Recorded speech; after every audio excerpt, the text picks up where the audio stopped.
Well, here we are again, back to Corvette, looking at the speakers. And I guess I thought YouTube was more like a forum. People go to help there, people go to seek help there.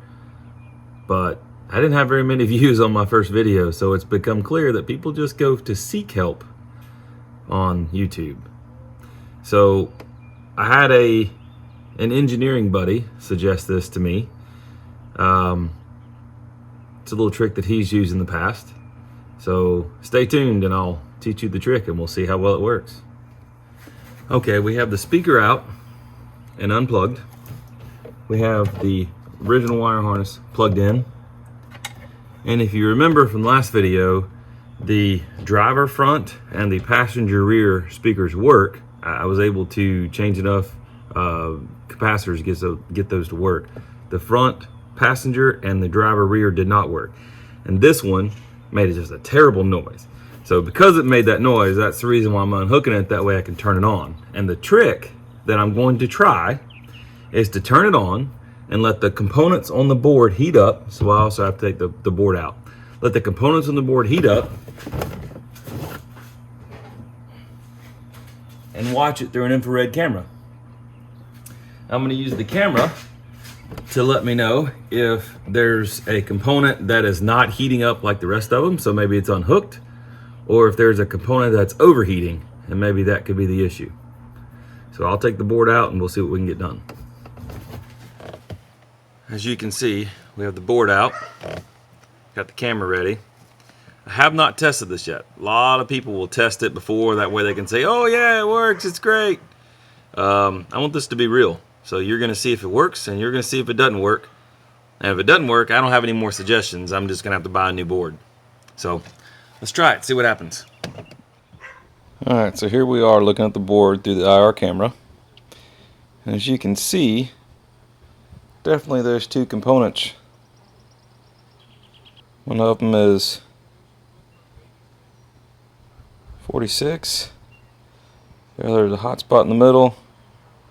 45, about 1 degree off from each other, but both of them are significantly hotter than everything else around it. But everything else is cold, as you can see. Just those two components getting hot. I didn't think about it in the beginning, but it sure would have been a lot easier if I had had some kind of reference. So if I had taken another board apart that was working and looked at that for a reference to see if everything... I noticed the two large capacitors were still the old ones, so I changed them out. Let's see if it helps. Oh, no such luck. Here we are at the passenger side of the vehicle. This is the other one that's not working. Let's see if we can get this thing to line up here. Trying to find it. There it is. Okay. Alright, now we can see the screen. This component is a whole lot less warm than the other one was. And this one right here is very warm. So I wonder if that's what's bad in both of them. I may go ahead and change out the capacitor just to try it again, just in case, but looks like I need those components. So I decided to do this before just buying them, but I still don't think that's told me anything. So now what I'm going to do is I'm going to take apart, put this down, I'm going to take apart this speaker on this passenger side and see what that looks like. And if this one, those two components are still red hot, then maybe that doesn't mean anything because it works. But if they're ice cold, maybe that'll tell me something. Alright, here we are on the passenger rear, which is a speaker that's working. That component is still very hot. I guess because it's working, you've got the transformers that are hot as well. This component over here is not. So it's just this one, and that one's significantly warmer, but again, maybe because it's working. So I did quite a bit of rambling there. I guess to conclude, all in all, that didn't really tell me anything. Those two components, one was hot on all three boards, the two boards that weren't working and the one board that was working. The one component was hot on the rear driver that's not working, that's making the terrible speaker noise. It was really hot, but the front passenger that wasn't making the speaker noise, it just isn't making any noise, it wasn't hot on that one. The front passenger looked just like the rear passenger, and the rear passenger is working. The infrared camera was not the solution because no other components heated up enough. And if some of the other components heated up a little bit and there's one that didn't heat up any, we couldn't see it because the two capacitors were heating up so much. Swing and a miss. I guess I'm gonna have to try to find a rebuilt board or a new board, or ship these off to be rebuilt, because that infrared gun didn't tell me anything, but it was a good idea. So hopefully I can find something. Next time you see me, maybe I'll be installing the new boards I got in. Well, hi again. It's me. I know it's been a few seconds for you, but it's been a couple weeks for me. Couldn't figure out these boards, couldn't figure out why things weren't working correctly. So I called Dr. Don.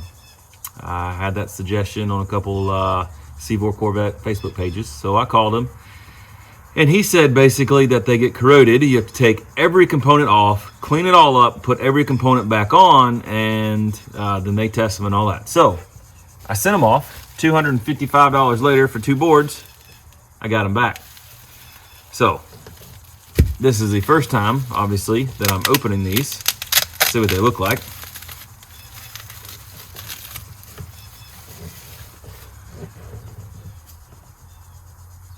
Well, you can tell they're all brand new components.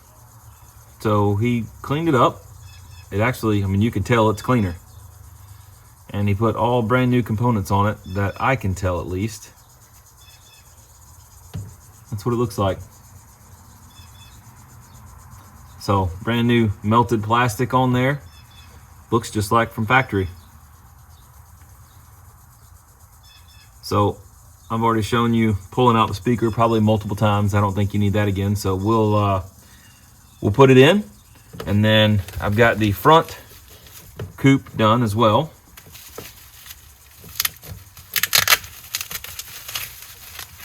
And I need to keep these separate and make sure I don't put the wrong one in the wrong spot. That one looks very similar. You can tell the plastic, melted plastic on it, brand new components. So I will stick that one over here so I don't get it confused. I will put it all together and let's see if it works. Hopefully he tested it and it wasn't something other than the board itself, and the board that I sent him was working and it's some other issue. Hopefully that's not it. We'll put it together, see if we have any sound.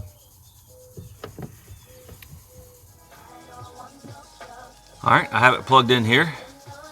Perfect song in the background, no scrubs. If you remember the god-awful sound it was making, I decided not to plug it in and then try the ignition. I wanted to just touch it in case it still made that sound. Let's see. No sound. No bad sound. I've got music. Got music. That works. Well, that is exciting. Very exciting. I don't know which component it was, or if it truly was just corrosion all over the board. Like Dr. Don said, you had to take it all off, clean it. I don't know what the problem was, but it's not a problem anymore. So I did everything that I could possibly do, everything I could think of. Came up a little short, but sometimes it's not what you know, it's who you know. So I'll put this all back together and we'll try the front speaker. And I'll go ahead and test that probably off camera. And hopefully we can, next time I see you, all four speakers will be working and we can be jamming, man. Got a surprise for you. Surprise, not surprise. Speakers work. Sound good. I'm sure you can't tell through the phone speaker, but they've got good treble, they've got good bass, they sound really good. I've listened to each one individually. I can't tell the difference in the ones that I did, just changed the capacitor on, and the ones that I sent out to get them repaired, but they all sound really good for now. You know, mine may corrode a little faster and start deteriorating a little faster, I don't know. I sent mine to Dr. Don again. Now, he didn't give me any kind of a discount. He didn't send them to me free. I don't get anything for it. I'm sure there's 100 other places that you could go to get them repaired. But what he did was he stripped every single component off the board, he cleaned the board, and he resoldered every component on. So if you've got that kind of time, that's what he did to fix it. I paid him, like I said earlier, I think $255. That was $115 a piece, I think, and then $25 for shipping. I don't know. You have to check my math. I can't remember exactly what it was, but that's just off the top of my head. Anyway, the total was $255 shipped back to me, and it took about 2.5 weeks to get them back. So pretty quick turnaround. I was happy with that. Now there was no communication. I didn't get, anything saying that he received them. Didn't get anything saying he shipped them back. I just surprised today they came in the mail. So, but that's okay. It was a fast turnaround. If it had been 3 months, I'd have been a little more concerned. But overall, I had a good experience with him. Again, there's probably 100 other places you can go to fix them. So, I'll consider this buttoned up and fixed. I'll listen to some tunes for a while. Slow down and love someone. That's Delilah. I don't think I'll be listening to that.